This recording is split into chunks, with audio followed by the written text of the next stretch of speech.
जिसके कंठ का 5वां चक्र सजीव हो गया होता है। जब ऊर्जा ऊपर की तरफ जाती है तो एक एक चक्र को पार करती है।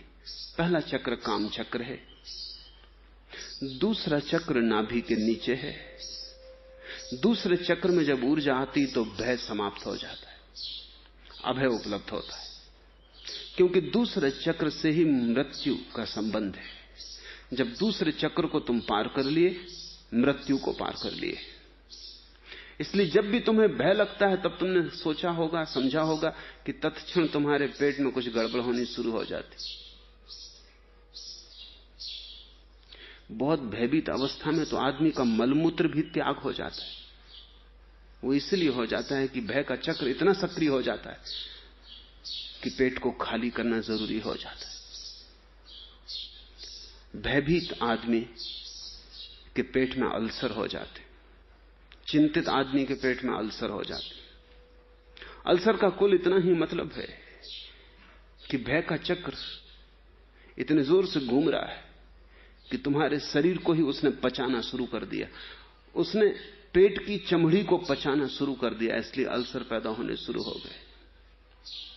जब ऊर्जा भय के चक्र से पार हो जाती, तुम निर्भीक हो जाते हो, अभय हो जाते हो। अगर तुमने भय को पार नहीं किया है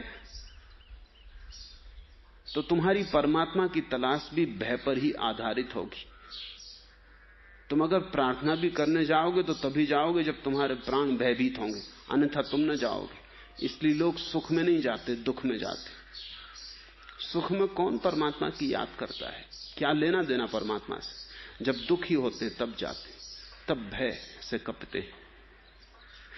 मरते समय नास्तिक तक आस्तिक हो जाते। जब आदमी सफल हो रहा होता है, जवान होता है, स्वस्थ होता है और सब तरफ से जिंदगी जीतती मालूम पड़ती, तब आस्तिक भी नास्तिक हो जाते। जब पैर कपने लगते, जीवन ऊर्जा बिखरने लगती, उतार आता है,